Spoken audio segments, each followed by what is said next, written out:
माता Vaishno Devi medical university में admission के लिए अलॉट सीटों पर विवाद थमता नजर नहीं आ रहा है।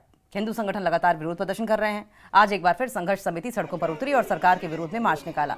सरकार के खिलाफ नारेबाजी भी की और चेतावनी दी कि अगर इस मामले में न्याय नहीं हुआ तो आने वाले दिनों में वे अपने आंदोलन को और तेज करने के लिए मजबूर हो जाएंगे। फंक्शन में जाते हैं, आज यही चर्चा हो रही है कि हिंदुओं के साथ ऐसा क्यों खिलवाड़ हो रहा है। तो मैं आप सभी का आह्वान करता हूं कि प्लीज आप हर एक आदमी सहयोग करें, ताकि जो हमारे संघर्ष स्टार्ट किया है, ये सिर्फ मेडिकल कॉलेज के तो है ही है, लेकिन और भी हमारे यहाँ पे काफी जो गैप्स आ चुके हैं। जैसे आपने देखा ही है कि हम मध्य चले जाओ, हमें कहीं ना कहीं पीछे धकेला जाता है। हम सभी इकट्ठे रहेंगे तो वो दिन दूर नहीं है जब हमारे जितने भी इशू हैं, चाहे वो ट्रांसपोर्ट का है, चाहे वो बार एसोसिएशन का है, चाहे वो रिटेल का है, चाहे वो वेयर हाउस का है, चाहे वो चैम्बर ऑफ कॉमर्स का है, सभी के सभी जो मुद्दे हैं हमारे संघर्ष समिति में आएंगे और टर्न बाय टर्न सारे हल करेंगे। सबसे पहले मेडिकल कटरा मेडिकल का देगा।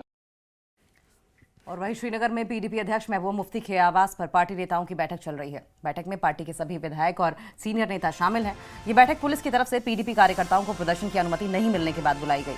असल में आज पीडीपी महिला विंग की कार्यकर्ता बिजली बिल के मुद्दे पर श्रीनगर में प्रदर्शन करने वाली थी, लेकिन पुलिस की तरफ से उन्हें इसकी अनुमति नहीं मिली, जिसके बाद महबूबा मुफ्ती ने अपने गुप्कार आवास पर नेताओं की बैठक बुलाई, जो अब भी जारी है।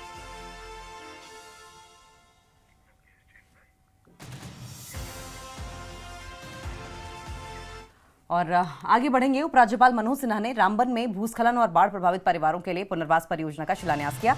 आपदा में रामबन इलाके में भी भारी तबाही हुई थी। उपराज्यपाल ने कहा कि सभी बेघर लोगों को मकान दिया जाएगा। उपराज्यपाल ने कहा कि एचआरडीएस की तरफ से जम्मू कश्मीर में 1500 घर बनाए जाएंगे और 6 महीने के भीतर 189 घर बनकर तैयार हो जाएगा। एक घर के निर्माण पर करीब 9 लाख रुपए खर्च होंगे। उपराज्यपाल ने कहा कि रामबन को पीएमजीएसवाई के तहत चरण 4 के तहत 355 करोड़ रुपए भी मिले हैं, जिसके ग्रामीण इलाकों में 24 सड़कें बनाई जाएंगी, जिसका फायदा 15,000 की आबादी को होगा। और इसके साथ ही उपराज्यपाल मनोज सिन्हा ने रामबन में आतंक पीड़ितों से भी मुलाकात की। भी अनेक परिवार प्रभावित हुए। सरकारी सहायता जो नियमों के अंतर्गत जिला प्रशासन ने उन्हें मुहैया करा दी थी। राहत और बचाव के कार्य भी पूरी मुस्तैदी के साथ जिला प्रशासन ने सभी स्टेक होल्डर के साथ किया था।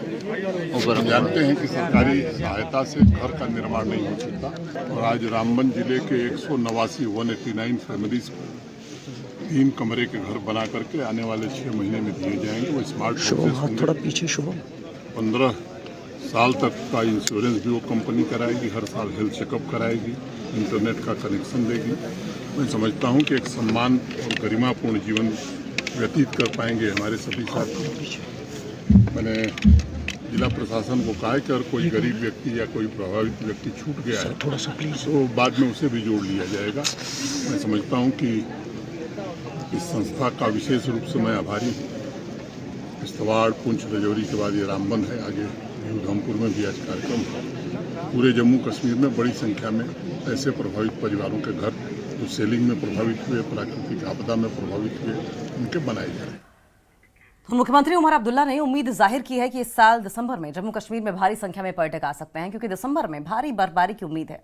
सीएम ने कहा कि सरकार पर्यटन स्थलों के विकास के लिए लगातार काम कर रही है, लेकिन जरूरत अच्छी तरह से मार्केटिंग और प्रचार की है, ताकि ज्यादा से ज्यादा संख्या में सैलानी जम्मू कश्मीर घूमने आए।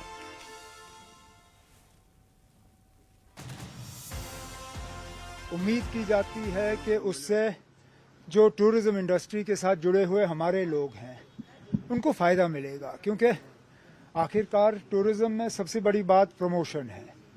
जितना ज़्यादा आप प्रमोट कर सकते हो, जितनी ज़्यादा आप मार्केटिंग कर सकते हो, उतना ज़्यादा लोग आएंगे। ये साल टूरिज्म के लिहाज से हमारे लिए आसान नहीं रहा।